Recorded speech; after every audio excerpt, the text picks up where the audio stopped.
Hi, it's Steve Hargadon, and this is the 9th of November 2012, and this is the Hack Education Podcast with Audrey Waters. And actually, two live listeners, and their names are Rita and Sandra. You're in Philly. We're in Philly. Yeah, We're at excellent. Science Leadership Academy.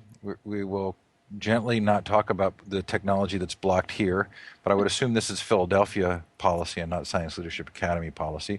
Nodding heads. And we miss you, Audrey. Oh, I wish I was there. It's been very pretty weather here. At least today it was. Okay, so a shorter week for you. Yes. Let's start with the EduHistory Book Club. Okay, yeah. This is So, exciting. yeah, tell us about this. So this is actually an idea that I had seen Bud Hunt mention before on Twitter. This notion, and it's something that I've written about a lot lately, but talked about a lot in general. This notion that we don't really pay enough attention to the history of education and ed tech. And Bud had suggested that we perhaps start a book club to read some of the quote classics, if you will, of our field. And following all of last week's hullabaloo with Saul Khan, I pinged Bud and said, "This is a great time for it." And so he put together.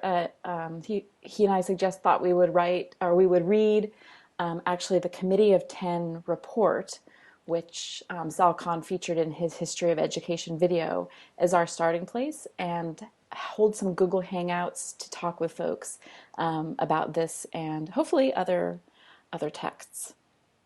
So I want to call our community out a little on this one, because I emailed Bud as soon as you had mentioned this previously, and emailed Bud and I emailed Gary Stager and I said, hey, this is an idea Gary and I have been talking about for about a year. I'd love to support this. What could I do? And Bud never replied back.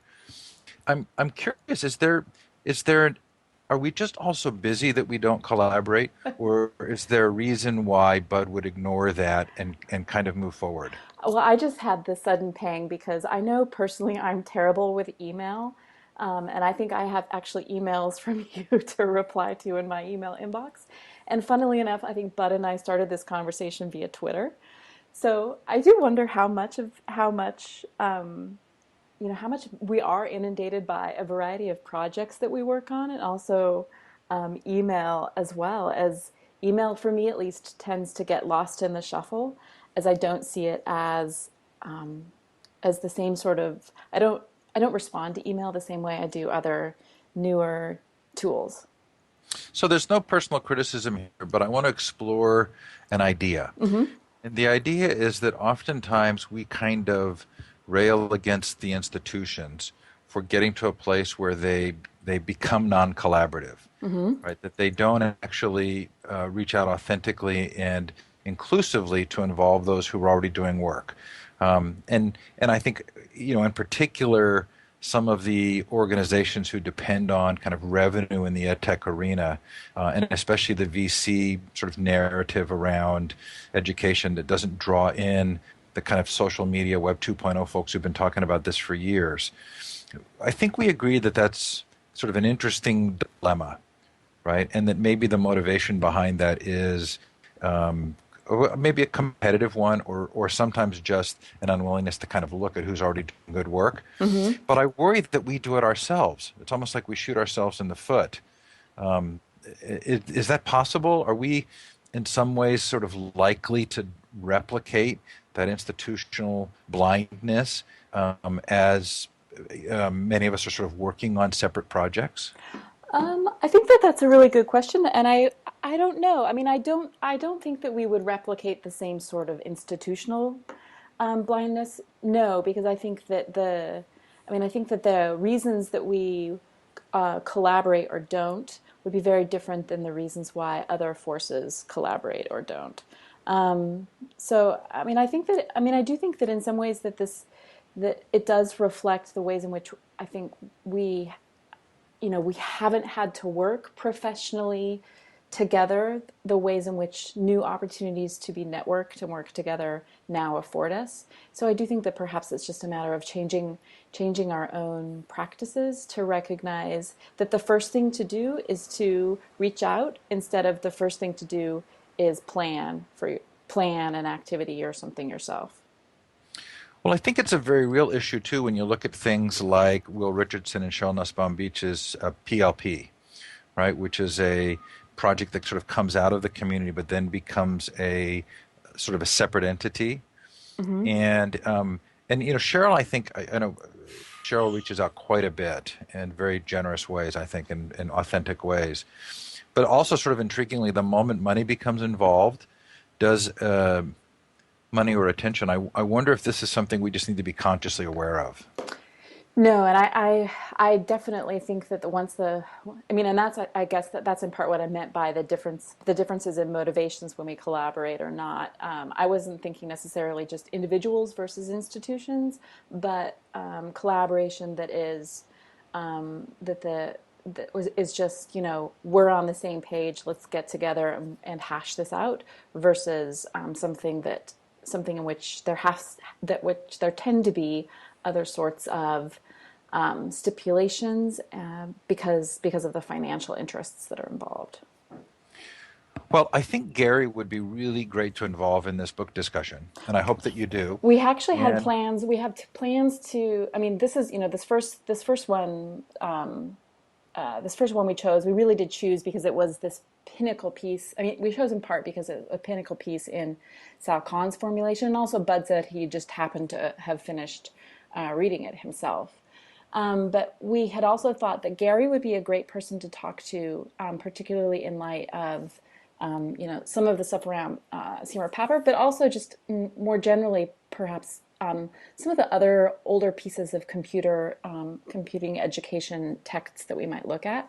We also thought it would be fun to involve Dan Meyer and have a look at really old workbooks and manuals, math related, and see how they compare to some of the ways in which we assign math worksheets in the math textbooks today. So those are the two folks that we've sort of already been thinking about in terms of bringing in their knowledge, their history with a particular discipline. and Gary's had at least one or two posts on books everybody should read about education, Yeah. and those would make a great starting place. Okay, so speaking of money, Hmm. and speaking of being encumbered by money and decisions that get made because of money, let's talk about the end of free at Flat World Knowledge. Yeah, this is actually this is a I think a sad to me was sort of a sad story on a number of levels. In part because Flat World Knowledge really had been in a lot of ways sort of the darling of the open textbook, open education, and ed tech world. They are a company that had it's been around for a number of years, that offered openly licensed textbooks, that instructors could sort of remix themselves in order to create their own, remix the content in order to create their own textbooks. And those textbooks in turn were sold to students based on a variety of price points, and then you could get them print on demand, you could get them printed in color, you could get them as audiobooks, Kindle versions, or if you went online and just had read them on your laptop, they were free. And as of January, Flat World Knowledge will no longer make them freely available.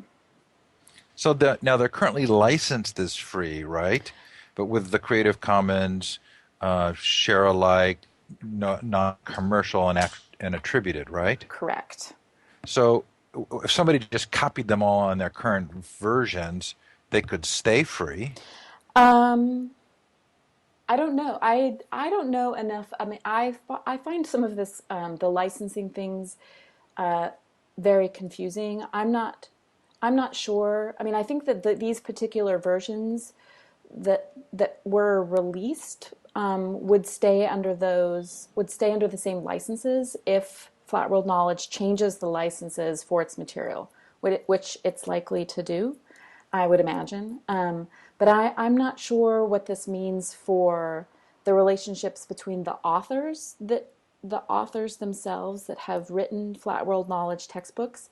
What, if any, ways they will, in agreement with Flat World Knowledge, change the licenses on their work as well. So I don't know. Right. Well, and that may only be a small portion of ultimately what gets produced by a project like this. Right. On the other hand, it may be the death knell of a project like this. And I don't mean to sound negative, but if you owe $26 million and investors are saying we have to get a return, we'd rather shoot for the moon to get a large return and have the potential to not get any return.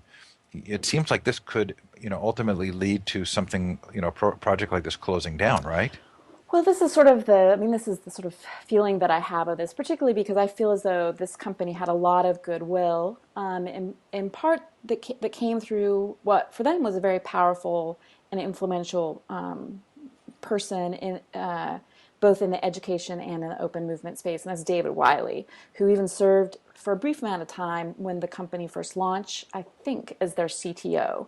But he was called I think he had an honorary title, director of openness or something like that. And David wrote about the news this week as well, and it sounded as though the move was made by the board of directors without David knowing anything about it. And so I feel as though it certainly feels as though a lot of goodwill from the open textbook community might certainly go away following this decision. And that's a loss of goodwill clearly. But I mean, I think that's a real blow for sort of marketing and other opportunities. I think that they've really hurt. They're deeply hurt, and I mean, David, I think felt, I mean, personally slighted by this. I think that they've really wrecked some relationships that were instrumental to this company going forward certainly as an open textbook community, but even more broadly as an alternative to proprietary content. So you and I have to be careful not to sound like we are gloating or that we are more prescient than we are. But it does seem like this is kind of the fulfillment of a theme you and I have discussed, right? Which is large amounts of money require at some point having a revenue plan. Mm-hmm. And the lack of that revenue plan is going to lead to investors being impatient. And so a lot of these companies that have received large amounts of money are likely to change their business plans away from sort of the open and free services to things that they think might make money. Yeah, and I think that the strange thing again, and David Wiley wrote about this in his blog post. I think that you can see that there could have been paths forward for flat world knowledge that could have been really successful. Wiley argues that if they had changed their licensing, for example, to CC BY, which is the licensing that will be on the textbooks that the state of California and British Columbia, the open textbooks that they're supporting, that Flat World Knowledge could have had sort of first mover advantage in providing those, massive markets with already written openly licensed textbooks.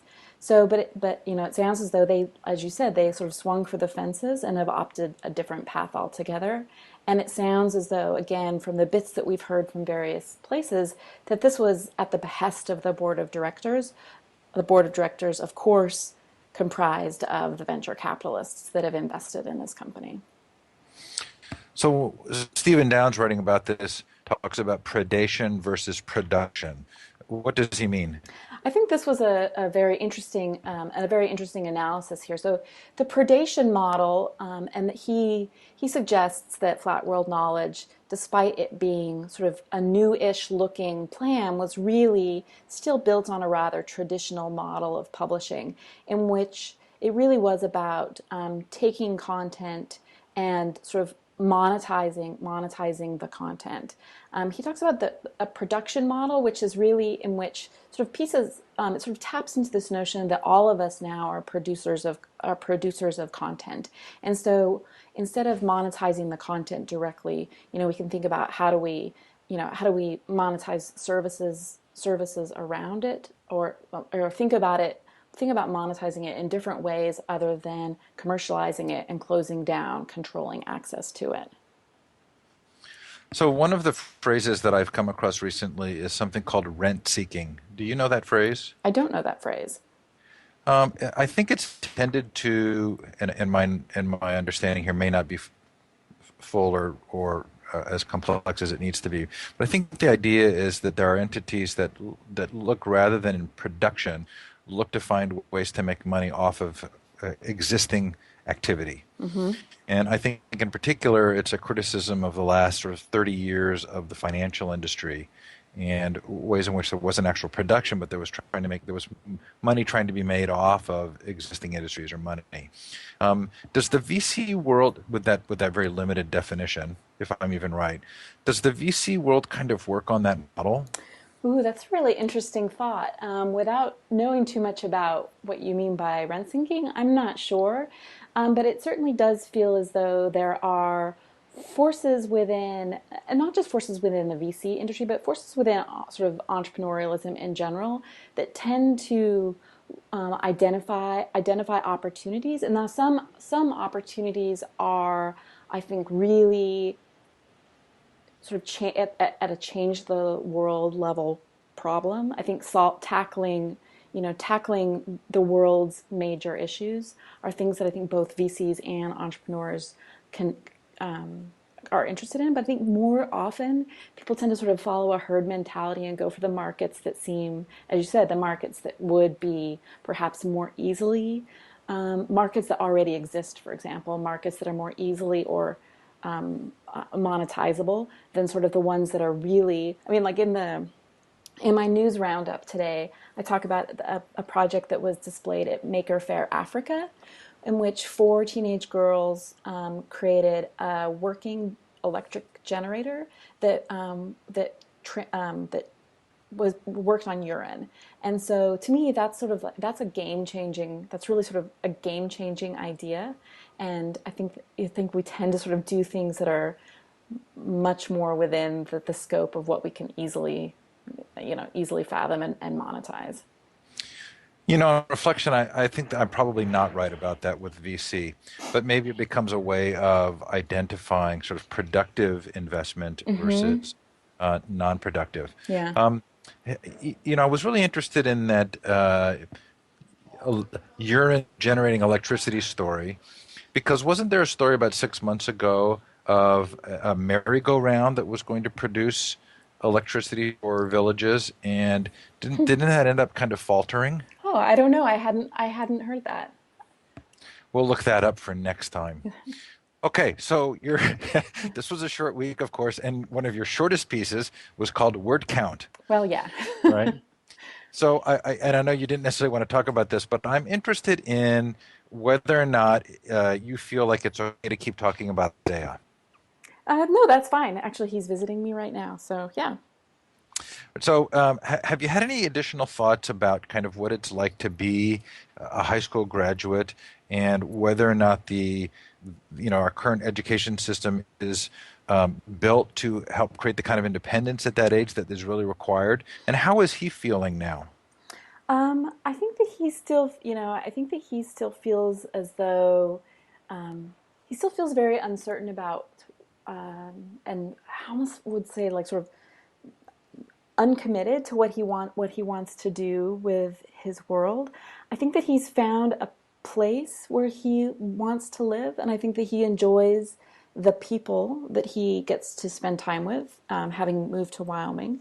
And I think, thinking about the ways in which we sort of send kids out into the world, we sort of often have a set of priorities about the things that they're supposed to sort of get in order first.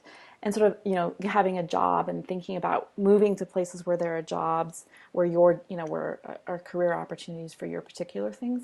And so it's interesting that even though I do think that there are probably job opportunities for him right now, I think he's enjoying being around a new set of people and people with interests that are like his own. So it's a different way of moving out into the world other than sort of just being either on a school, moving out to go to a school and making connections through school, or making connections professionally. So I like to stretch the connections here, right? So tell me if this is too much of a stretch. So Flat World Knowledge with $26 million in VC money doesn't have a lot of choices, Mm-hmm. right? I mean, they have a responsibility to the investors, and at a certain point, that encumbrance really will direct the direction it goes. As you're looking at Isaiah and you're comparing him to students who are coming out of college, maybe with a higher level of education, but are then encumbered by student loans, is there something to be said for not being encumbered? Well, I think particularly in the case of Isaiah, I think if Isaiah had been more academically oriented, perhaps I would feel different. But this is a kid who never really enjoyed school. And then the classes that the classes that he enjoyed most were wood shop, building, gardening, the things that he got to do with his hands. And so, at most colleges, at least, you tend not to learn welding, shipbuilding, gardening, electrical engineering, or and the kinds of things that he's now thinking he wants to do. So for me, school didn't make sense, and I feel like now he does have opportunities, and he has opportunities too if he wants to pursue a formal training in some of this, to target it more at more at that level than at sort of a traditional liberal arts university degree. Okay, so let's, if it's okay, and tell me if we're going too far with Isaiah. Um, I'm interested. I have a daughter who's 19 and a daughter who's older than that, and we had dinner and talked about the election prior to Tuesday. And I left that dinner, and I'm wondering how you feel with Isaiah, with the sense that my children haven't really been taught some of the things or given the opportunities to think about some of the things that were most important in the election. Did Isaiah have a pretty good sense of what was going on? This was actually this is definitely the downside of having your child move from blue state Oregon to red state Wyoming, is that I was actually sort of appalled. I've had several conversations with Isaiah and sort of appalled at the level of or appalled at his political literacy that seems to have definitely changed by being around sort of more Fox News, to target one particular media outlet, more Fox News type coverage than, say, the NPR type of things that we would listen to at my house. So it was really interesting to hear what Isaiah thought the election was about, how Isaiah thought the election night would progress, and and for me to challenge him on thinking about what where he's getting his information now, particularly now that he's surrounded with people who are, I think, pretty monolithic in their political thought patterns. So let's talk about some of the results of the election. Okay. And and you follow this much more closely than I did, the election related issues. But tell me some of the results that you feel like are going to make are going to make a big difference in what happens around education. Yeah, this was despite you and I have talked about this a lot. Despite there not being a lot of talk at the presidential level about education policy, there were a number of very important ballot initiatives in states, and I think that that's I think important to think about as well. This notion of what's the local versus national, the state level versus federal involvement and direction that education goes in. So that I would say that there were sort of two winners on the election night. One was charter schools. It was a good night for charter schools. The state of Georgia passed a charter school initiative. Um, the It's still too close to call, last I heard, at least, whether or not the state of Washington had passed it, but it looked as though that one was going to eke by with a win as well. So, and these were particularly the Washington campaign were heavily funded by wealthy tech people. So that was interesting that you could see this sort of in a couple of states pro charters, but then at the other time in other places, there were signs that some of the education reform policies weren't so well received, and not to sort of oversimplify things, but I think you did see teachers' unions in particular come out strong and mobilize people to vote for a number of measures. One was Proposition 30 in California, which is a temporary tax increase in the state, but really to stop what were going to be just dire budget cuts, mid-year budget cuts in the state. Voters also rejected a measure in California that would have banned all unions, from taking payroll deductions to fund political activities. So there were a lot of union-related issues, and I think union voters came out in Indiana in particular to oust the incumbent superintendent of public instruction, Tony Bennett, who's been a real foe of the teachers unions there. He was replaced by a former teacher, Democrat Glenda Ritz, which is, I think, for a lot of folks, that election was sort of indicative of a rejection of some of the education reform policies, but also, interestingly, a rejection of Common Core. So in Chicago, it felt like there was a little bit of a sea change, that some of the deeper issues were actually getting discussed, and and that there was actual dialogue around the values there. Do you think that these election results reflect that kind of deeper thinking, or are they just the results of marketing and financial sway? I think that in general, I would say that it's very much about financial sway.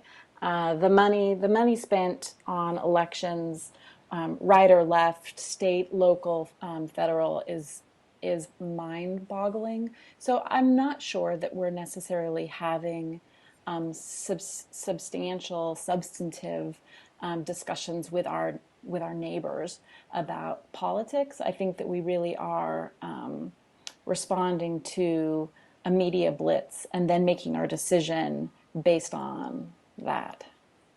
So let me ask a tough question then. So I'm as skeptical as anybody about the kind of funding that would go into say, the charter schools resolutions, and especially in Washington. But is there sometimes a knee-jerk reaction against that kind of funding? Because there are cases where chartered schools really do seem to make a difference. And how do we get to a more nuanced discussion about that?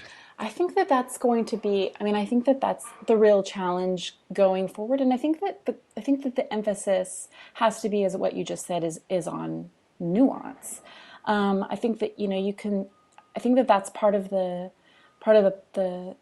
problem that we face right now, is that sort of there's the charter schools are the silver bullet rhetoric, and there's the charter schools are participating in the privatization and dismantling of public education rhetoric. And it does seem as though we need to have a more nuanced conversations about sort of what works and why, and involving more than just sort of the charter school aspect, but a lot of what makes any school work or not work isn't something that you can necessarily replicate through a government-run system like a public education system, or through a charter network. Anything else that's worth noting on those on from Tuesday? I think that a couple of other things that I thought were interesting was Maryland passing the federal dream, its version of the Federal Dream Act, to allow undocumented immigrants access to its public higher education system. I think that we'll be seeing. I think that this question of immigration is going to be a really big one for this country going forward, and I think that education will be an important part of that conversation. But I also think that I think that partially, Arne Duncan and Barack Obama are very close as friends. So I predict that Arne Duncan will remain Secretary of Education, and I'm not sure really how much we'll see once again education be the focus at the federal level. I don't, or at least I don't predict any massive change of policies. More race to the top, I suppose. Ugh. Again, that's something of an enigma to me, especially given President Obama's sort of private comments about his own children in school. And intriguingly for me, both with his relationship with the financial industry and in education, it feels as though um, he actually is doing things that logically don't make sense, but still garners a lot of support from those that seem to be getting hurt by those policies. Yeah, and I think that the question of unions is a really interesting one there too. Particularly, if you think about certainly the auto, I would credit the auto and the auto workers union for being a part of his win Tuesday night, particularly in Ohio. So it's interesting that although the auto workers are sort of part of the American core of sort of what he's tapped into, that same level of respect does not apply to the teachers unions. Um, and so I agree. There's so much that's really hard to reconcile. I think with Barack Obama's policies and persona as a public figure. I was interested in the rejection of the proposal in Idaho for the online classes to graduate. Yes. Yeah, this was Idaho. This was interesting. So the superintendent of Idaho, when we talked about this, I think earlier of the year, has really been pushing again this sort of the tenets. Sounds a lot like Alec, really. The tenets of education reform. Um, you know, destroying, going after teachers' unions, ending collective bargaining, tying teachers' pay to standardized testing, mandating blended learning, mandated online learning, online classes. And voters in Idaho rejected all of those measures, overturning all of the laws that Superintendent Luna put in place in the state. So very interesting rejection again you know of some of the ed reform initiatives. Fascinating. Okay, so tell me about the shift in Canada's copyright law. So this is a mixed bag. I mean, there's some real wins in this new bill in Canada, particularly for education. Canada doesn't have what it calls fair use, which is the language that we use to describe the ways in which schools in particular can use copyrighted material. They have something called they call it fair dealing, but this bill made it easier for schools to take advantage of fair dealing. It made it easier or it lowered some of the fees for schools to use copyrighted materials in public performances. But there are some other provisions that are, I think, less appealing. Certainly, this notion now that it's illegal in Canada to strip the DRM off of digital content that you buy, that was just outlawed. So it's a So, mixed bag. so tell me why that would be unreasonable, because again, I don't know this below the surface here, but it does seem like stripping DRM would in fact be a violation of the rights of the producer. Well, I think a good example would be that woman a couple of weeks ago from Norway who had all of her Amazon books rescinded or all of her Kindle books rescinded by Amazon when they closed her account. I mean, she bought those books. Those are her books. So Right. if you strip DRM from Amazon, which is you can do through a product called Calibre. You can strip the DRM, and that means that you can actually own them in a file format that Amazon can't later say they're going to take them back. Right. So this gets into a really tricky area, right? Because if I'm an Amazon customer, I've agreed to a policy which says basically that I don't actually fully own the books, right, but I have the convenience of having them in my Kindle. Is it ethically okay to go to the next step and say I want to remove the DRM because I don't agree with that policy, even though I paid as a customer? Yeah, I mean, I have a hard time with any of these terms of service things when we say we've agreed to policies in which we sort of had you don't have to sign a terms of service agreement when you buy the books from Powell's bookstore or from Barnes and Noble. I mean, you shell out your 15.99 and it's your book. So I'm not sure that it's fair to say that that customers are on the losing end of things because they didn't read the terms of service or didn't recognize that they were signing away certain rights when they went into dealings with these companies. So is it so this Supreme Court first sale case that's coming up with the Hmm. books published overseas then being bought and sold in the United States, will it cover any of this kind of these electronic questions? I'm not sure. I haven't looked closely enough at that case yet to know what counts and what won't count. Certainly, the case itself deals with actual material goods, but I'm not sure if if digitalia sort of falls under that, or if it sort of already has its own, or if it would be my ability to sell you my Kindle, for example. Right. Oh, that's so interesting. Okay. Project Blue Sky.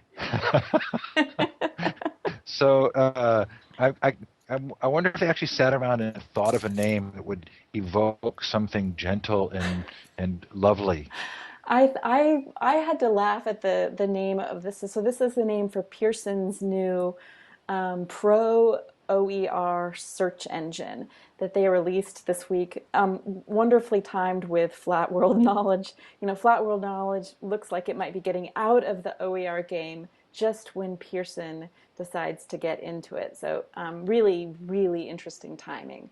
But this is a search engine that Pearson's provided that will, in its words, help surface easily more easily surface openly licensed content for educators. Of course, it will also return results in the search engine of Pearson's own content. So I think this notion of the algorithms that will drive this search engine, I think, are certainly will be worth scrutinizing to see how much free content you really surface, how a search in a Pearson search engine differs from a search, say, via Google. Okay, so Blackboard's LMS market share dips below 50%, The first and time, they've yeah. also unveiled an update to their LMS product. What's going on there, do you think?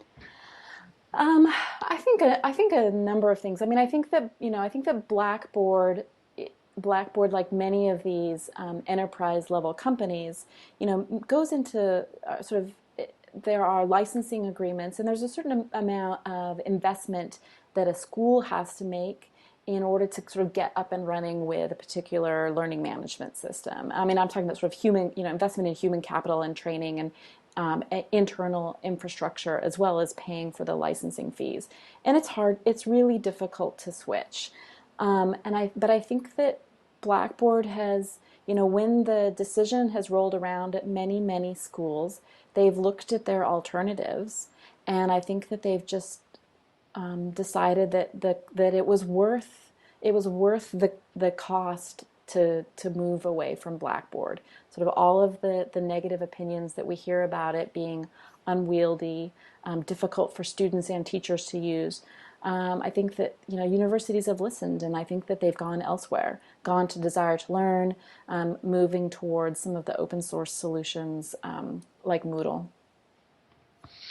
Has there been any feedback on this update to Blackboard?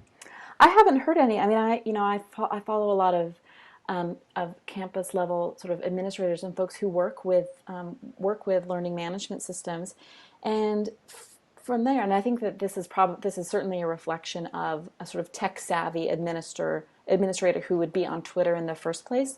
But a lot of those folks aren't Blackboard customers. I think that I can certainly see in the sort of the bleeding edge tech folks on Twitter, they tend not to be Blackboard customers. So I haven't heard a lot of feedback yet on whether this new release is the game changer I think Blackboard needs it to be. So this next story really kind of puzzled me. Actually, got kind of a bad 1984 feeling from it. It's Course Smart Hmm. analytics tool that can theoretically identify at-risk students based on how many pages they read and how long they spent on each page. Am I overreacting, or does that just seem like it's a level of control that is not respectful of individual differences? I think that this is I think one of my concerns in general about the way in which we're seeing learning analytics go is I think that it is it's actually quite easy to surface this information. So, back to the Kindle, Amazon absolutely knows how far into a book we get before we bail. They know how often we pick it up and read it. They know how long it takes us to read the pages. This isn't, this is these are the sorts of analytics that people do have today. I think now turning that around, and if Amazon was to start selling that to other people, I think that raises some serious ethical questions, right? And so I think in this case, as you said, I think that we do have to think, what are the privacy issues around selling students data this way? And truth be told, like, is this really useful data? Like, I mean, really, what can you glean? I mean, you can't even necessarily glean that someone read the book if they know that these analytics are out there.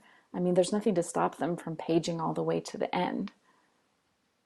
So you combine this with robo-grading, and I can imagine having to figure out, okay, how long do I have to look at each page in the book And they in order will. for it to think that I've learned something? Oh, And yeah. then how do I write so that the computer will think that I'm smart? It just feels like it takes us to this in this direction of less than authentic learning. Well, I mean, I think that these are the dangers when we sort of think about like, how are students motivated to learn? Why are they motivated to learn? What interests them? And then helping uncover and reward sort of passion instead of sort of this sort of carrot and, sort of like stick approach and carrot and stick approach, even where it's really only about manipulating students into doing the things we want them to do because we think it's important that they read all of chapter 13 of their biology textbook and spend at least 2 minutes on every page. But I mean, who knows if that even makes, there's nothing that would say that would make the student a better student, or, you know, it seems silly to me.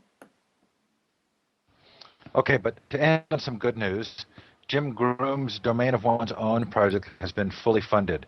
What Yeah. does that mean? Did they get funding to buy a domain name for every student? So the University of Mary Washington has agreed. This was an experimental project this year at the University of Mary Washington where a handful of students and faculty had the opportunity to get a domain of one's own. And what this means is that the university will buy the domain for you, host it for you while you're at the school, and then when you leave, when you graduate, you get that. You get all of your material. You get your domain. It's living in your world and not no longer on a university's domain. And so the university is stepping up and will fully support this in the future. The university will support this in the future for all students on campus. This is I think really important and a huge win. So good job for Jim and his So team. Jim's coming on the Future of Education show, and I'm really looking forward to that. Okay, Audrey, somehow we got through a whole podcast without switching technologies or losing the call or any of the troubles we've had over the last 2 months. Amazing. I'm kind of shocked. Me too. But then again, we only went for like 45 minutes, so maybe that's. We didn't give it a full test. Hey, Audrey, thank you for another week of thoughtful posts. Thank you. Thanks, Steve. Talk to you next week.